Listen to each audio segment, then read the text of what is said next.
Buenas tardes. Buenas tardes. Antes de comenzar, lo primero es pedirles, por favor, que silenciemos o apaguemos los teléfonos móviles, porque es verdad que una vez que entramos en materia y estamos concentrados, pues bueno, la verdad que tanto para, en este caso, la conferenciante como para el resto que estamos escuchando, pues no nos es muy grato, ¿verdad? Así que nada, apagamos o silenciamos. Muchísimas gracias. Junta Directiva de Aluex, socios y socias, señoras y señores, muy buenas tardes. Saludo también, por supuesto, a nuestra conferenciante de hoy, María Victoria Cadarso Vecina, Mavi. Nos vamos a referir a ella como Mavi, que ya lo hemos comentado, Mavi Cadarso Vecina. Y a todas ustedes, señoras, señores, como decía, muy buenas tardes, bienvenidos, bienvenidas a la 24ª ya, 24 conferencias. Desde que comenzamos allá por el mes de octubre, ¿cuánto hemos aprendido, eh? ¿Cuánto hemos aprendido? Dentro de este ciclo de conferencias, Esperanza, Cultura y Experiencia, enmarcadas, como saben, en este miniciclo con el que cerramos el ciclo de conferencias que se ha dedicado a las artes. Penúltima conferencia, ya queda el resto, el empujón final. Y de las artes en general y de las mujeres artistas en particular, vamos a hablar, o nos van a hablar hoy en esta conferencia. Como decía al principio, para ello contamos con la presencia de la licenciada en Geografía e Historia, Mavi Cadarso Vecina, a la que les voy a presentar de manera muy resumida, aunque sé de sobra que ya todos ustedes, o la mayoría de ustedes, la conocen. Bien, como decía, es licenciada en Geografía e Historia, con la especialidad de Historia del Arte por la Universidad de Valencia y con la especialidad de Historia Antigua y Arqueología por la Universidad de Murcia. Fue responsable del Departamento de Educación y Acción Cultural del Museo de Albacete hasta el año 2012. Actualmente es formadora, profesora en el aula de Historia de la Universidad Popular, también de aquí de Albacete, impartiendo clases de Historia del Arte y formando parte del taller de producción del Callejero de Albacete. Esto además, muy interesante, Mavi, algún día nos tendrás que contar más de este taller de producción del Callejero de la ciudad. Entre otras publicaciones, participó en La Historia del Arte de Castilla-La Mancha en el siglo XX, editado por la Junta de Comunidades de Castilla-La Mancha, realizando la parte que estaba dedicada a la provincia de Albacete. Por destacar algunas de sus actividades más recientes, impartió la conferencia sobre la Dama Oferente del Cerro de los Santos, ya saben, con motivo de la reciente restauración que se llevó a cabo de la reproducción de esta importante escultura del arte ibérico albacetense. Bien, en la conferencia de hoy, Mavi nos contará cómo desde el origen de la humanidad la actividad artística realizada por mujeres ha permanecido oculta, otras veces menospreciada y casi siempre olvidada. Desde hace unas décadas, la situación, en parte, ha cambiado gracias al esfuerzo de investigación que se ha llevado a cabo por recuperar, por poner en valor y también por difundir esta creatividad y talento de tantas y tantas mujeres que nunca aparecieron en los textos y que de manera injusta fueron borradas, eliminadas de la historia. Bien, Mavi nos hará un breve recorrido cronológico para conocer o recordar, siempre tan importante, poner nombre, a algunas de estas artistas que afortunadamente ya empiezan a formar parte, ahora ya sí, del mundo de la historia del arte. Así que Mavi, por mi parte nada más, cuando quieras, sí que sí, el público es todo tuyo y además muy entregado. Gracias. Muchas gracias.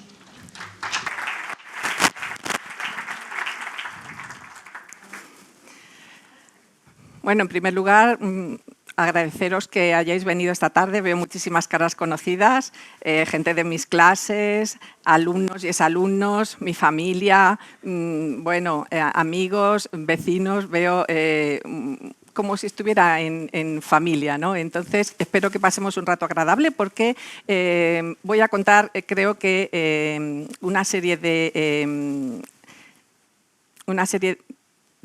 pintoras y de artistas y de no solamente pintoras, también arquitectas, escultoras, fotógrafas incluso, y todas estas mujeres han tenido un papel bastante poco valorado a lo largo del tiempo, porque aunque en su momento fueran reconocidas, la verdad es que nunca aparecieron en los libros de historia del arte, en las enciclopedias, y esto es algo que ahora tenemos que remediar. Bien, también quiero hacer un agradecimiento especial antes de arrancar a la Junta Directiva de Alugues, por supuesto, que han contado conmigo.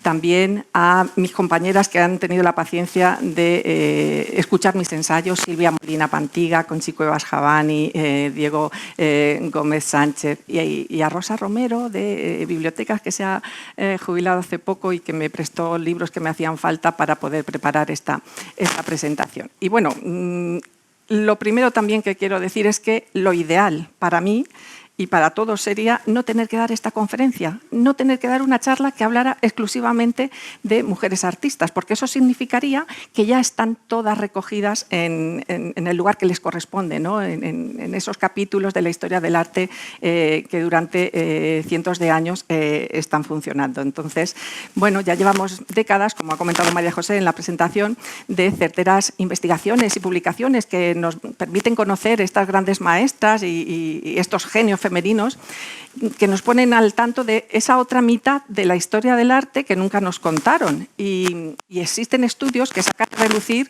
su personalidad, su talento, y ganamos todos, ¿no? Pudiendo disfrutar de estas obras que crearon estas mujeres que nunca hemos conocido. Su memoria en realidad se desvaneció en el tiempo, del mismo modo que desaparece una imagen reflejada en la superficie del agua cuando la agitamos.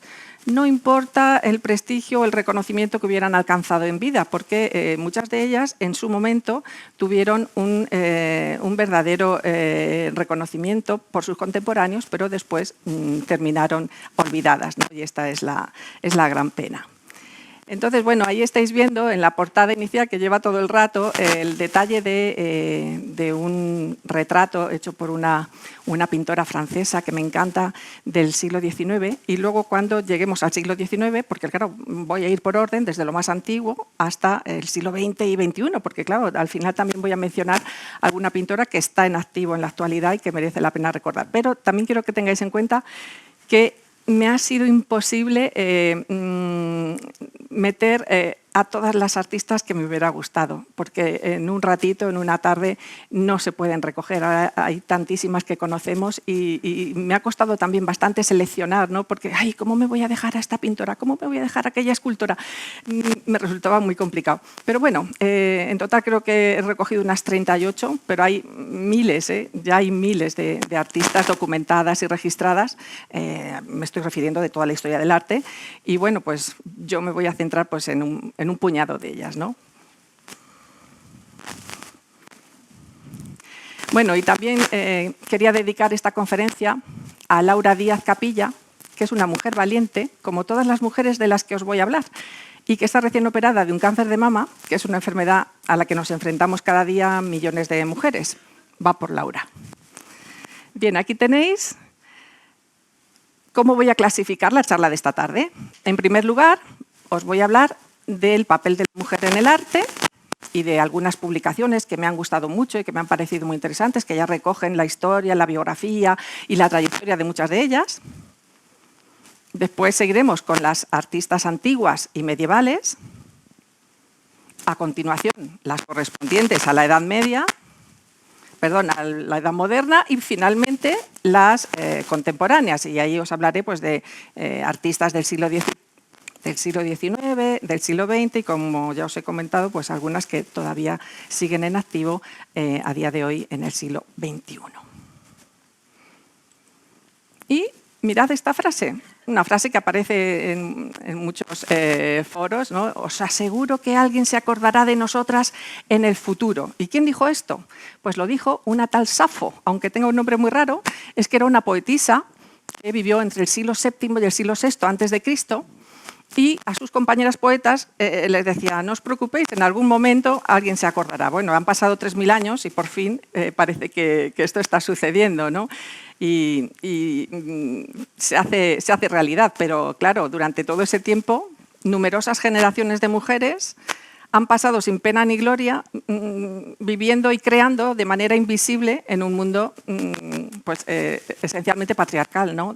Y en ese tiempo hay muchas que escaparon a las normas y que desarrollaron sus talentos y sus capacidades y que bueno, pues, se enfrentaron, ¿no?, a todas sus limitaciones, no les importó. Pero luego también tengo otra frase que me ha gustado. Esta es del siglo XX, de una pareja, él es Georges Duby y ella es Michel Perrot. Él ya falleció y ella es muy mayor, no sé si habrá fallecido también, que escribieron 5 volúmenes sobre la historia de las mujeres, no solamente mujeres pintoras o pintoras artistas, sino compositoras, mujeres poetas, en fin, de todo tipo, ¿no? Y lo que nos dice es que las representaciones que nos permiten profundizar en nuestro conocimiento de la historia de las mujeres son, en su inmensa mayoría, visiones masculinas de la feminidad.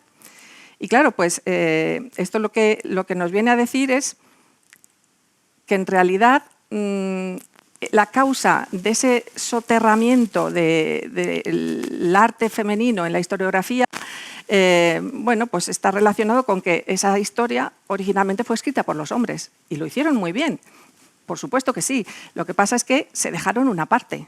Y esa parte es la que yo os voy a contar esta tarde un poquito, ¿no? Os voy a introducir en ella. Y empiezo con un cuadro de este grupo de caballeros, miembros de la ilustre institución londinense, la Royal Academy, que fueron retratados por un pintor que se llama Johann Zoffany en el siglo XVIII. Bueno, pues resulta que en esa reunión estaban todos los miembros fundadores, excepto las 2 mujeres que también formaban parte de esos miembros que habían fundado la institución. 2 pintoras excelentes, una se llamaba Angelica Kauffmann y la otra se llamaba Mary Moser. ¿Y por qué no están? Porque si os fijáis, todo este grupo de caballeros están en el aula de dibujo del natural y como hay un modelo desnudo y otro que se está preparando, pues era totalmente indecoroso que las mujeres asistieran a este tipo de reuniones. Por lo tanto, estaban marginadas y no podían estudiar del natural.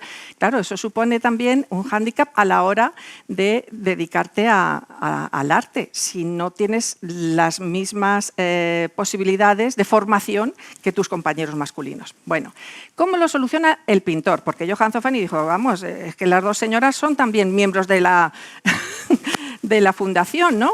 Bueno, pues muy fácil. Las coloco en los 2 cuadros que hay a la derecha. Esta es una y esta es la otra. Angelica Kauffmann y Mary Moser. Quedaros especialmente con el nombre de Angelica Kauffmann porque ahora cuando lleguemos al siglo XVIII la voy a volver a mencionar porque es una retratista excelente que introdujo el estilo del neoclasicismo en Inglaterra en ese momento.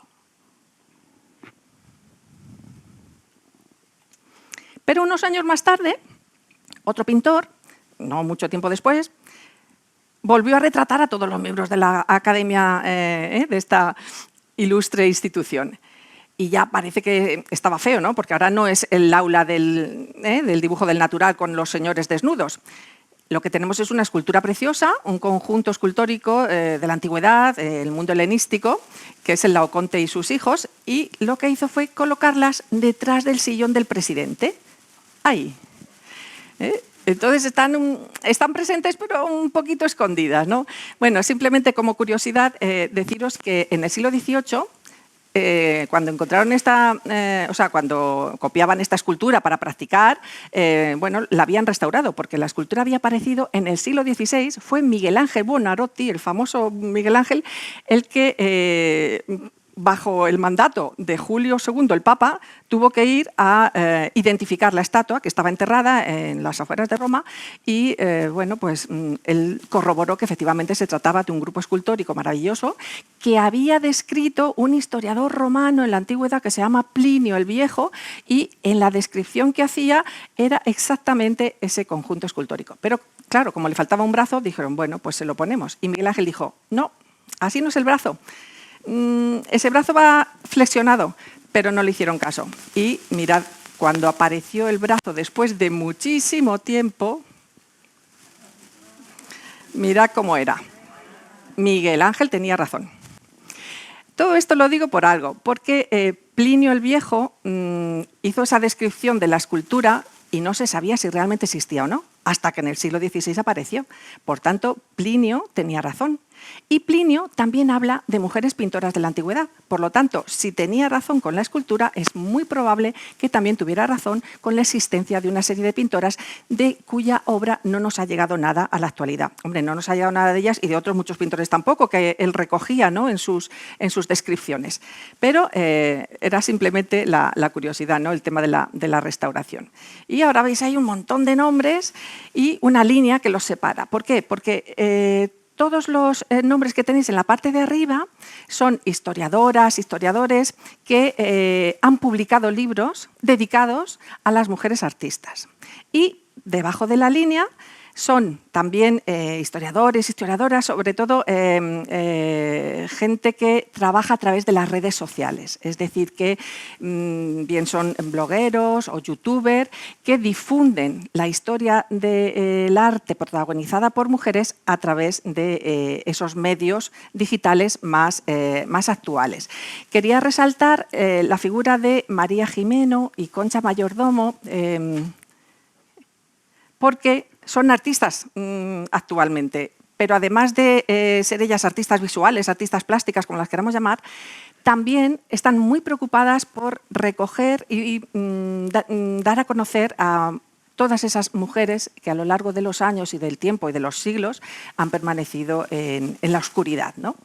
Entonces, bueno, pues quizá os suena el nombre de María Jimeno y si no os lo comento, hace una performance. Una performance ella lo ha montado en plan como una conferencia en la que pone un libro de historia del arte con el que ella tuvo que formarse cuando hacía Bellas Artes y entonces saca un cuchillo de cocina y empieza a rajar, pero a rajar literalmente el libro por la mitad en cada capítulo y tiene las hojas preparadas de las artistas. Uy, aquí falta una, la pegamos. Pasa las hojas. En este capítulo falta otra, la pegamos. Entonces es muy curioso, ¿no? Esta actividad que hace se llama Queridas Viejas y bueno, si alguien tiene interés, pues os recomiendo que lo veáis porque es muy divertido. Este es uno de los libros más antiguos que he localizado, en el que se habla de mujeres pintoras del mundo, desde la época de Caterina Bigri hasta Rosa Bonheur y la actualidad, de un escritor inglés, Walter Shaw Sparrow. Y bueno, pues me ha sorprendido, ¿no? Porque además él lo que pretende es demostrar que las realizaciones de las pintoras de su época y de las que él conocía no era un trabajo de segundo orden. Que esta es otra de las cuestiones a las que nos tenemos que enfrentar, que muchas veces se ha descrito el arte producido por mujeres como un arte de segunda categoría.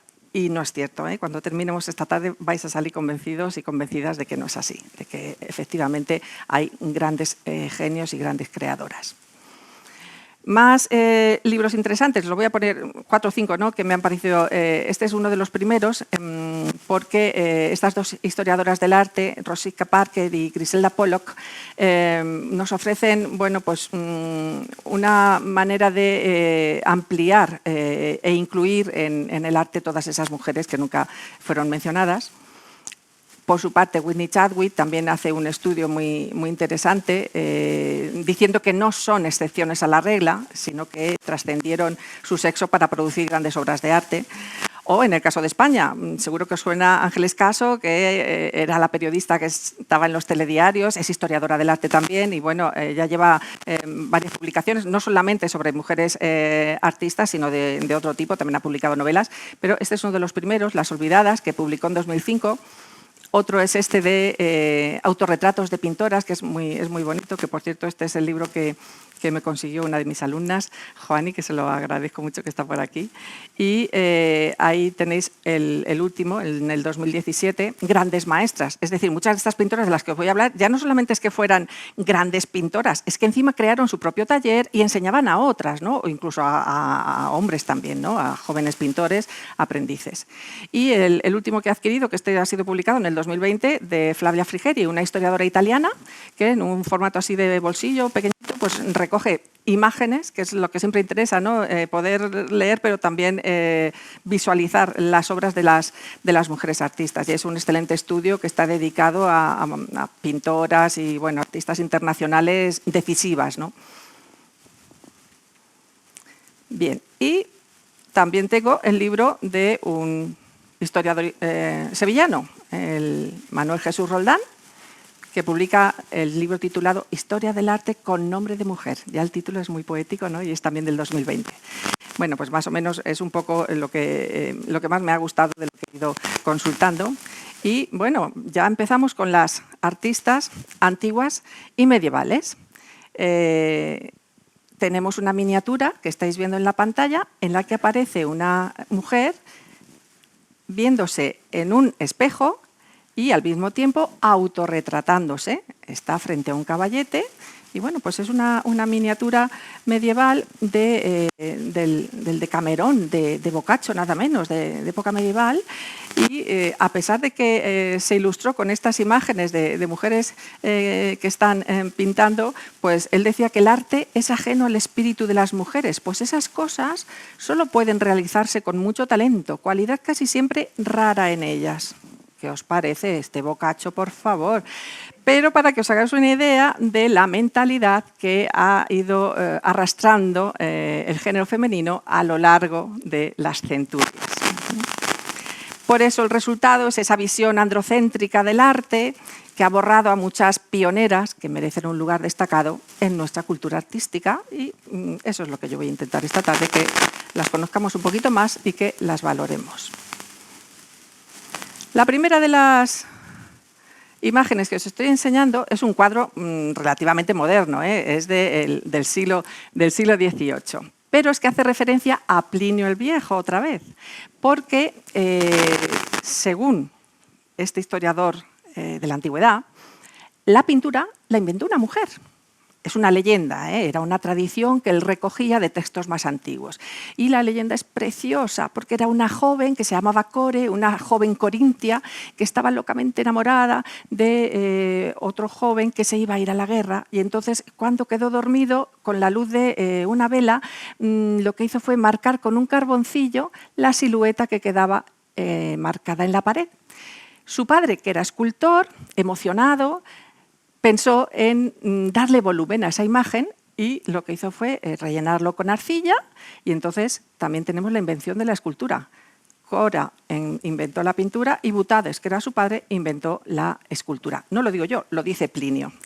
Entonces, muchos artistas después, fijaros que ya os estoy hablando del siglo I, y sin embargo, estos artistas son del siglo XVIII, del siglo XIX, y lo que hacen es recoger esa leyenda y plasmarla en una pintura, como esta que está en la National Gallery de Washington, o estas dos que os voy a mostrar ahora, de otros dos pintores. El de la izquierda es del siglo XIX y el de la derecha es del siglo XVIII.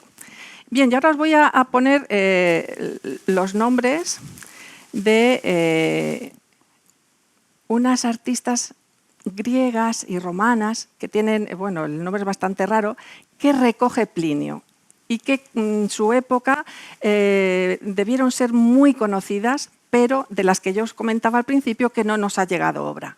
Se llaman Timarete, los nombres ya os he dicho que son un poco raros, Aristarete, Olimpia, Irene, Iaia de Quicicos y Calipso. Bueno, pues apenas hay datos sobre ellas, pero debieron alcanzar bastante reconocimiento colectivo para que el propio Plinio decidiera perpetuar su memoria y constatara su existencia en ese libro que escribió. Pero vamos a remontarnos, esos son los orígenes legendarios, de leyenda, de tradiciones, pero los orígenes registrados, la pintura rupestre en la prehistoria. Nos podemos remontar al Paleolítico, al Neolítico. Bueno, pues esas improntas de manos han sido estudiadas en las últimas décadas y se ha demostrado que la longitud relativa de los dedos en la mano de una mujer y en la mano de un hombre es diferente. Y a través de esos estudios se ha podido comprobar que muchas de esas improntas son femeninas. Por tanto, yo cuando estudiaba nunca me planteé que el arte rupestre hubiera sido realizado por mujeres, jamás. Bueno, pensaba que era así. Las mujeres recogían semillas, criaban a los niños, se encargaban de la prole, los hombres cazaban, pintaban, hacían los rituales. Pues no, resulta que no. Ahora se está demostrando que efectivamente ellas cazaban, ellas pintaban. Había una comunidad primitiva, pero en la que todos hacían las mismas cosas, ¿no? Entonces, desde el 2013, por ejemplo, hay un estudio que analizó el sexo de las personas que pintaron en cuevas en Francia y en España, y bueno, pues 24 de 32 manos analizadas eran femeninas. Se descubrió que muchos de los dibujos eran de mujeres, y bueno, a estas alturas la conclusión definitiva y clara es que con una probabilidad del 80% las huellas rupestres son obra tanto de hombres como de mujeres. Interesante, ¿no? A mí por lo menos me lo parece. Bien, pues nos vamos de la prehistoria al medievo. Y en el medievo tenemos a una serie de miniaturistas que ilustraban, iluminaban, sería la palabra, esos códices hechos a mano donde se recogía la historia sagrada. Y en el caso de la miniatura que estáis viendo es de un beato. El beato era un comentario del Apocalipsis de San Juan y fue firmado por Ende. Ende es uno, también seguimos con esos nombres extraños, pero Ende era una monja que vivió en el siglo X y que decoró, y además está firmado, Ende pintó este libro, lo dibujó y aparece firmado junto con los compañeros, el que lo escribía, el maestro, bueno, y se conserva en el tesoro de la Catedral de Gerona. Y bueno, pues la expresividad de esa figura femenina que sujeta una copa gigante y que va cabalgando. Bueno, pues además de Ende tenemos otras mujeres que también se dedicaron a ilustrar, iluminar homiliarios o salterios, estos libros manuscritos de la antigüedad, como Guda, Claricia, Diemudes. Hildegarda de Bingen llegó a ser una abadesa, bueno, tuvo una importancia, no solamente dibujó, sino que tenía visiones y las representaba, escribía, y bueno, yo os voy a poner simplemente unos ejemplos de las tres primeras y deciros que lo que representa este dibujo, esta miniatura de Ende, es un pasaje del Apocalipsis en el que vemos a nada menos que la ramera de Babilonia mostrando una enorme copa, símbolo de su embriaguez, y representando al mal, siendo asociada al anticristo. Bueno, ya también sabéis que la mujer desde tiempos inmemoriales se asocia siempre con el mal. Eva fue la que hizo que el pobre Adán fuera expulsado del paraíso. En fin, estas cosas vienen también de antiguo. Otro de los bonitos ejemplos de Ende es esta miniatura en la que vemos esos animales fantásticos, alados, con unas plantas en la parte de atrás, con unos colores preciosos, colores muy planos, que esto, bueno, era lo que se llevaba, ¿no?, en la ilustración de estos libros. Pero fijaros cómo también tenemos un autorretrato. Y esta es una monja que se llamaba Guda. Esta es del siglo XII, esta es alemana, esta no es española, Ende sí lo era de la zona de Zamora. Y si os fijáis, es una D gigante, son las letras capitales que preceden los textos, y está firmado. Y lo pone ahí en la cinta que ella sujeta con la mano. Guda, Pecatris Mulier, que dice, Guda, mujer pecadora, escribió y pintó este libro, ¿no? Y lo explica ahí con la otra mano, parece que nos esté saludando. Después, esta es muy interesante, se llama Claricia, y la Q de la letra capital de ese texto, esta es de un salterio, el salterio de Augsburgo, que es del siglo XIII, vamos adelantando, pues esa lo mismo. Lo que pasa es que, voy a volver porque me la he saltado, tiene unas trenzas que le cuelgan por detrás de la cabeza, y eso demuestra que todavía no era monja, ¿no?, que era una joven, todavía no había hecho los votos, y está como columpiándose, ¿no?, en la letra de esa página. Vamos con las artistas de la Edad Moderna. Claro, Edad Moderna ya implica Renacimiento, Barroco, Rococó. Ahí nos metemos en una serie de siglo XV, siglo XVI, siglo XVII. Hay muchas más artistas, pero que tampoco han sido conocidas a lo largo del tiempo. Entonces, Aunque la costumbre y la ley no favorecieran la dedicación de la mujer a estos oficios, hubo unas cuantas que consiguieron salvar todas esas limitaciones y convertirse en pintoras. Entonces, eso es lo que os voy a enseñar ahora, no solamente en pintoras, también en escultoras, ¿no? La mayor parte de los cuadros que se conocen de esta época, pues casi todos son o escenas religiosas o retratos, ¿no? Y muchas de ellas también lo consiguieron porque eran hijas de pintores.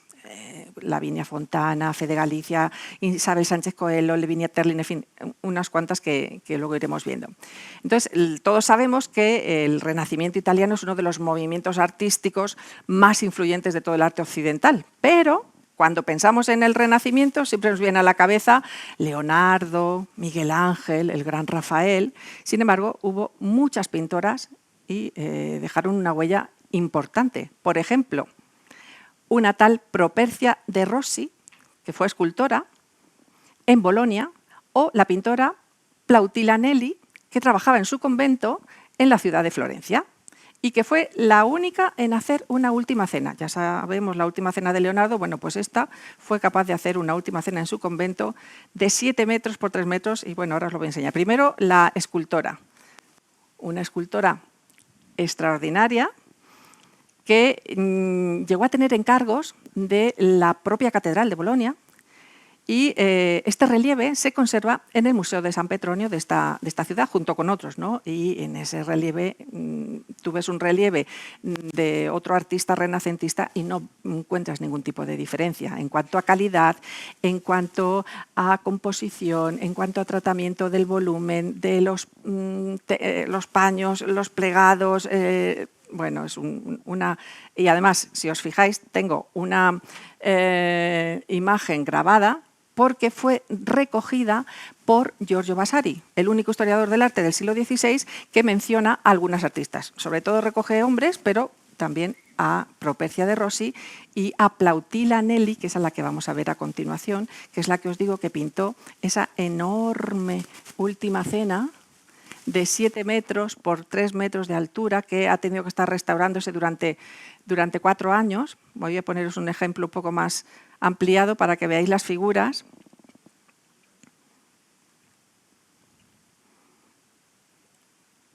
Y ahí podemos ver que no tiene nada que envidiar a otros artistas de la época, ¿no? Sus apóstoles están perfectamente trabajados con su expresividad, con su gestualidad, el colorido. Bueno, en el centro de la mesa Jesús, de aspecto sereno, abrazando a Juan con una mano, a un lado un apóstol que le mira mientras junta sus manos. Y ahí tenéis a la restauradora jefa, Rosella Lari, para que veáis lo grande que es. Que ha estado al frente de esa costosa restauración, costosa en todos los sentidos, no solamente en cuanto al trabajo, sino en cuanto al valor monetario. Tuvieron que hacer una política de crowdfunding, esto que se lleva ahora, que recogen dinero y la persona que estaba dispuesta a donar, pues adoptaba a uno de los 12 apóstoles y de esa manera consiguieron los miles de dólares que fueron necesarios para poder restaurar la obra, que como digo es una maravilla. Porque claro, tuvieron que levantar capas y capas. Y bueno, una cosa curiosa es que está la firma de Plautilla, bien clara, y debajo de su firma pone orad por la pintora. O sea que más claro, agua. Ahora mismo se puede ver en Santa María Novella, allí en Florencia. Por lo tanto, está perfectamente a la vista del público. Y bueno, fijaros las expresiones cargadas de emoción, ese lenguaje corporal de los apóstoles que parecen aquí estar discutiendo, o estos otros dirigiendo su mirada y haciendo gestos, ¿no?, hacia un lado. Y otra cosa interesante, esos bodegones que hay sobre la mesa. Mirad los pliegues del mantel almidonado Y además se ha comprobado que lo que hay en las bandejas es lo que se comía en la típica comida toscana de la época. Esto solo lo puede hacer Sor Plautila, ¿no? Esto es una cosa interesantísima. Luego se queda con los detalles de las porcelanas de las bandejas, cerámicas turquesa, los vasos, las copas de cristal decorados, en fin, es de un detalle asombroso. Y máxime teniendo en cuenta que era una monja que no había podido estudiar. Quiero decir, no había ido a ninguna academia y lo único que podía servirle de modelo eran los santos del convento y las ilustraciones de los libros sagrados a los que podía acceder. Poco más, ¿no? Entonces, hombre, sí que Fra Bartolomeo le debió ayudar, pero incluso llegó a montar un taller dentro del convento para que otras monjas participaran de la actividad de la pintura, ¿no? Y que aprendieran el oficio. O sea que... Pero nos vamos con una que sí que es más conocida. Además, se le ha hecho una exposición junto con otra pintora en el Museo del Prado. Estoy hablando de Sofonisba Anguissola, una pintora de Cremona, norte de Italia, que, bueno, que alcanzó una fama extraordinaria, bueno, hasta el punto que la llamaron para venir a España a formar parte de la corte de Felipe II, ¿no? de Isabel, de su mujer. Y bueno, pues les enseñaba a las infantas, a Isabel Clara Eugenia, le enseñaba también hizo retratos del propio Felipe II. ¿Qué ocurre? Pues que muchos de los cuadros que dejó luego fueron atribuidos a los pintores de cámara de ese momento, porque ella simplemente era dama de compañía, no estaba contratada como pintora de corte. Entonces, a pesar de que era una pintora excelente, pues su obra no se conoció hasta hace no mucho tiempo, ¿no? Bueno, es otra de las que alabó Giorgio Vasari, ¿no? Este historiador del arte del siglo XVI del que él estaba hablando. Y llegó a ser tan famosa que luego un pintor mucho más joven, Van Dyck, que había sido discípulo de Rubens, quería conocerla en persona y viajó desde Inglaterra hasta Sicilia, donde vivía ella en los últimos años, para poder hacerle un retrato y dejó por escrito que había sido como un gran honor, ¿no? Poder conocer a esta gran maestra. Mirad lo que pinta. Por ejemplo, este cuadro es que eran 6 hermanas y un hermano. Ella era la mayor. Su hermana Lucía también pintaba. Hay un cuadro suyo del médico de su pueblo que está en el Museo del Prado. Y bueno, aquí el que tuvo buen ojo fue su padre. El padre no es que fuera pintor, pero sí que quiso la mejor de las educaciones para todas sus hijas, independientemente de que fueran mujeres, ¿no? Y bueno, se formaron tanto en música como en poesía, como en arte. Y bueno, y Sofonisba y también Lucia pues tenían un talento especial para la pintura. Y aquí, bueno, ha pintado a sus hermanas jugando una partida de ajedrez.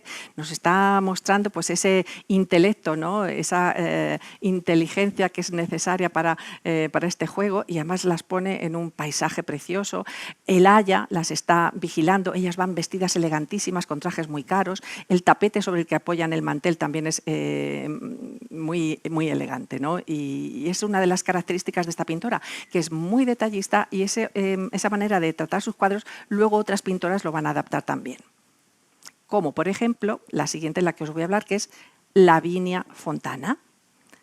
Otra pintora italiana, esta ya estamos en transición al barroco, que se atreve con el desnudo, y esta era una cosa totalmente insólita, porque lo del desnudo estaba totalmente vetado para las mujeres. Los artistas, los hombres, podían pintar una Venus, podían pintar Adán y Eva, pero para una mujer, teniendo en cuenta que además no tenía acceso a trabajar del natural, pero Lavinia Fontana se puso el mundo por montera y bueno, alcanzó un éxito hasta tal punto que incluso la llamaron desde el Vaticano para ser pintora del Papa, pintora de la corte, ¿no? Mira cómo dibujaba.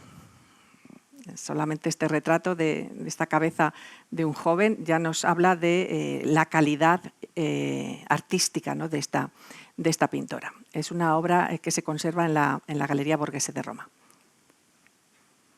Y esto es un retrato colectivo que hizo Porque cuando estaba en Roma, claro, al ser la pintora de corte del Papa, pues todos los aristócratas de la ciudad de Roma querían tener retratos hechos por Lavinia, porque ya habían comprobado lo bien que lo hacía. Y bueno, pues uno de esos retratos es el de esta familia, en el que vemos a la madre, Bianca de Liutili Masselli, que está en el centro, rodeada por 6 de sus hijos. Digo solo 6 porque tuvo hasta 19.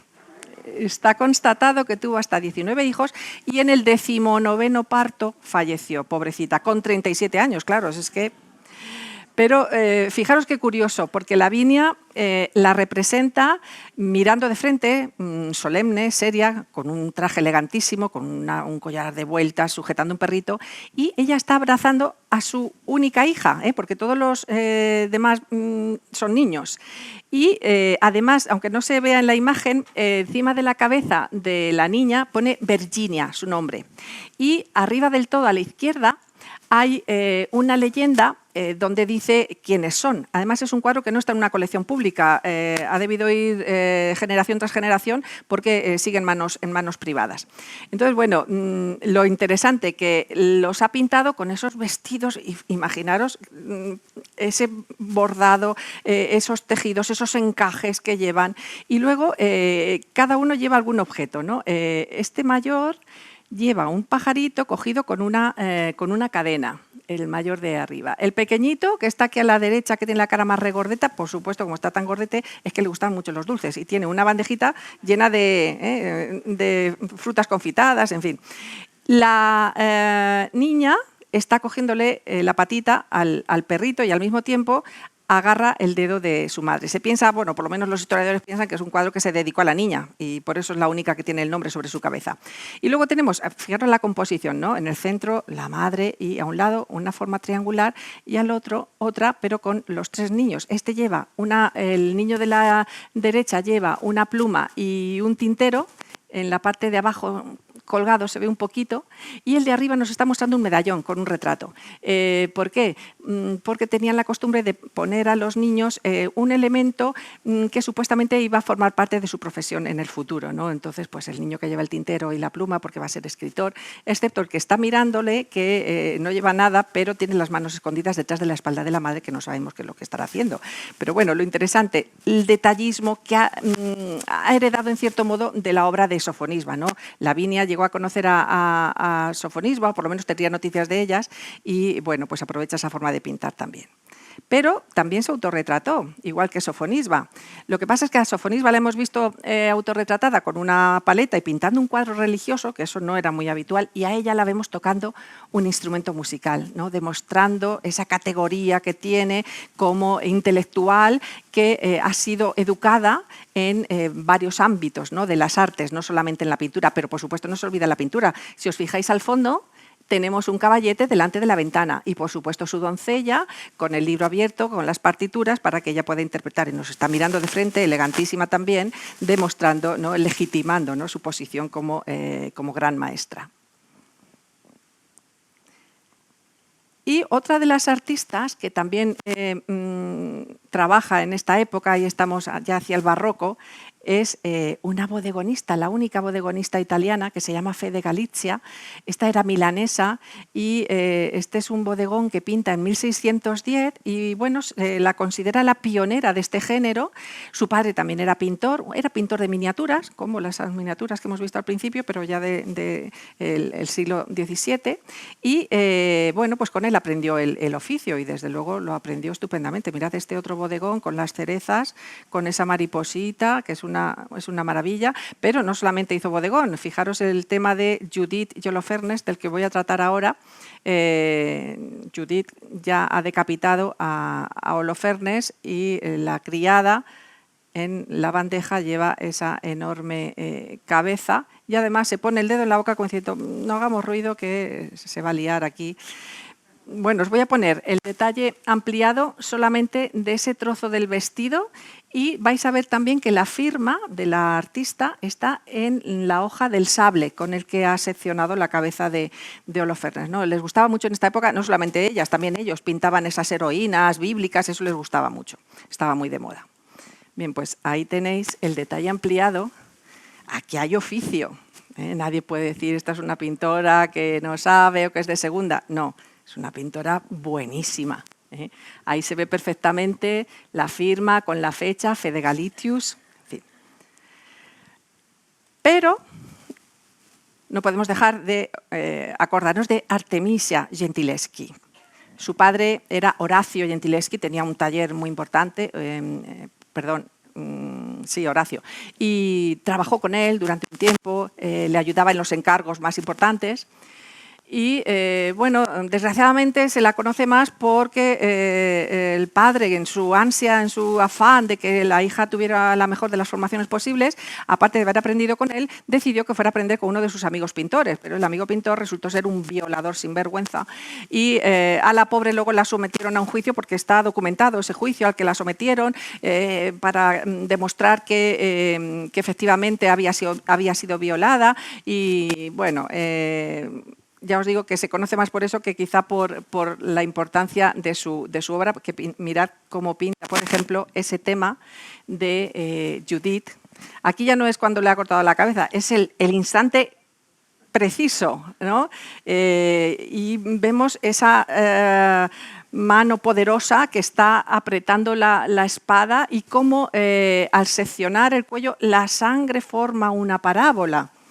Y esto es muy interesante porque ahora os voy a enseñar el cuadro del mismo tema que pintó Caravaggio, porque el padre de Artemisia era seguidor de Caravaggio y ella, bueno, como aprende con el padre, pues también estamos en esa época de los contrastes, el claroscuro, el tenebrismo. En el siglo XVII este tipo de pintura era muy valorada y bueno, en el de Caravaggio vais a ver que los chorros salen rectos hacia abajo, pero ella conocía a Galileo Galilei y Galileo Galilei, el gran científico, le dijo, no, es que cuando se secciona el cuello, la sangre hace una parábola, salpica y bueno, pues para mí este cuadro tiene mucha más fuerza, mucha más intensidad que el propio cuadro de Caravaggio. Sin embargo, en los institutos, en los coles, pues se enseña la obra de Caravaggio y no se suele mencionar a Artemisia.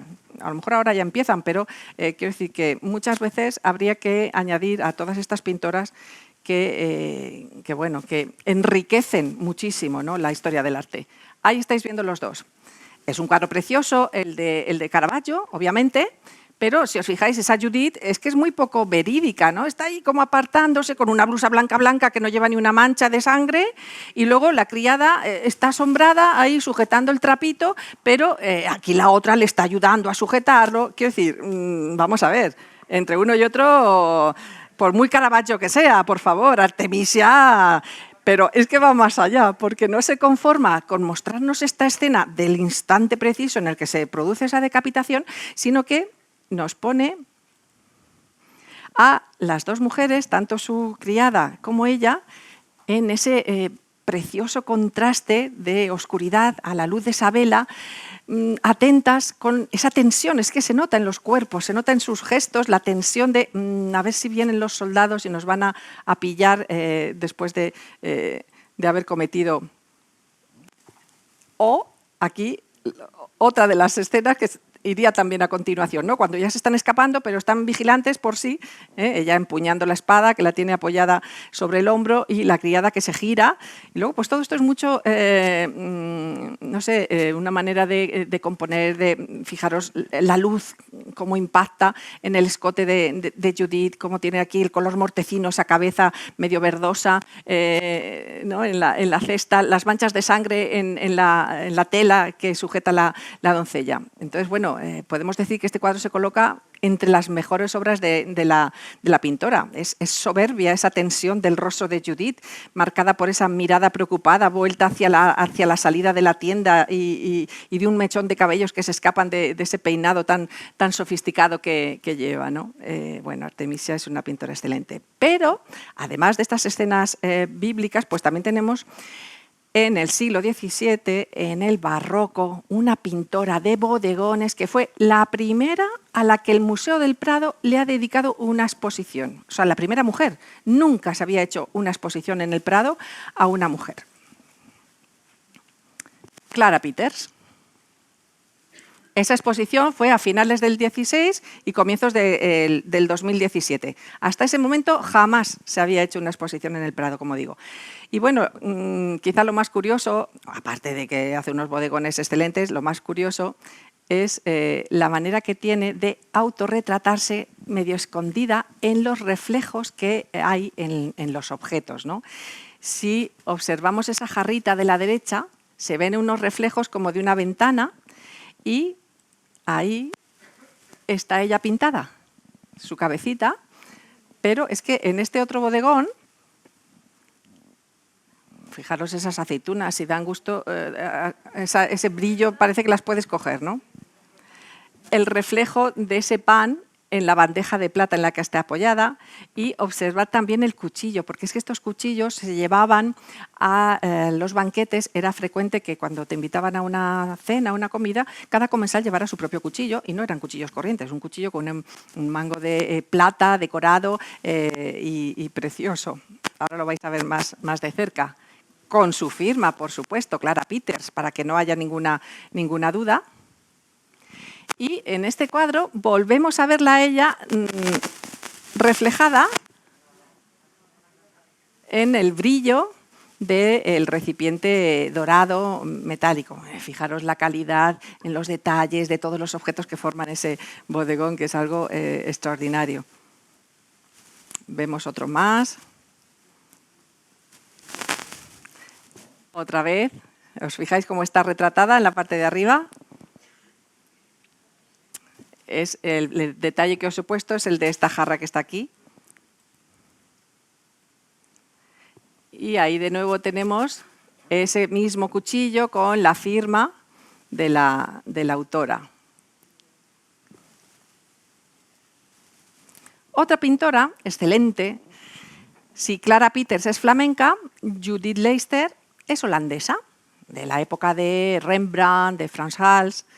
Bueno, pues ahí se autorretrata cuando tenía 24 años, y mientras que Lavinia y Artemisia ya habían nacido en ambientes artísticos, las que os he enseñado antes, esta pintora, sin embargo, no era hija de un pintor, sino de un cervecero.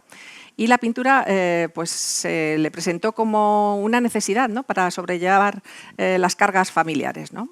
Y bueno, este cuadro lo podemos ver en Washington nada menos, pero fijaros también cómo esa es la galería en la que se encuentra en la actualidad, pero fijaros cómo trabaja también la luz artificial en un interior con ese caballero y esa luz vibrante de la joven. Ella, bueno, podemos decir que es pintora, pero también maestra del siglo de oro holandés. Y esta escena de género nos la representa la señora cosiendo, y al lado ese hombre que le está ofreciendo un puñado de monedas. En principio parece una imagen de alcahuetería, pero en realidad no se trata de un burdel, sino que es un interior doméstico austero. Y entonces tampoco está la alcahueta, si realmente se tratara de ese tipo de escena.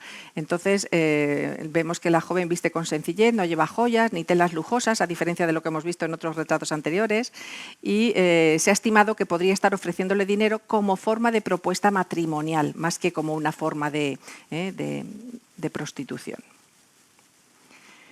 Vamos a España. Aquí en España tenemos a una escultora de primer orden, Luisa Ignacia Roldán, conocida como la Roldana, hija de un escultor muy afamado sevillano y que alcanzó un enorme prestigio en su época. Fue la escultora de corte de 2 reyes y bueno, tuvo muchas desavenencias con su padre, porque el padre no quería que abandonara el taller familiar, claro, no le interesaba, era una de sus mejores ayudantes, ¿no?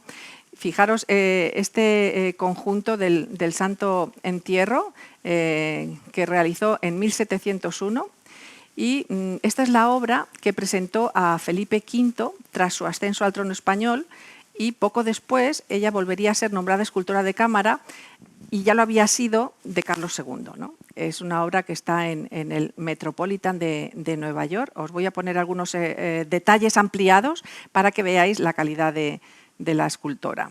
Ahí está completa, ahí los que están sujetando la lápida del sepulcro. Mirad los personajes, qué expresividad, los gestos, las posturas. Bueno, y esta es otra escultura que está en el Escorial, fuera de la vista del público, y es una lástima porque es una talla de madera gigantesca, policromada, y representa el arcángel San Miguel aplastando al diablo. Y en muchos artículos que he leído se recoge que como tuvo muchos problemas, el marido le salió rana, porque ella, claro, no quería seguir en el taller familiar y lo que decidió fue casarse con uno de los ayudantes del padre. Esto pasaba mucho, ¿no? En el taller había numerosos jóvenes y pues muchas veces la hija o el hijo del maestro pues terminaba casándose con alguien del taller. Bueno, pues eso es lo que hizo Luisa Roldán. Y bueno, pues luego el marido se gastaba el dinero y, en fin, le dio mala vida. Entonces ella se representa con la cara en el arcángel San Miguel y al marido le pone la cara del diablo. Pero también tenemos una preciosa escultura de San Ginés de la Jara, que esta está en Los Ángeles, nada menos. Es madera de pino y de cedro policromada, con ojos de vidrio, mide 1,76, o sea, tamaño casi natural, ¿no? Y además está firmada y el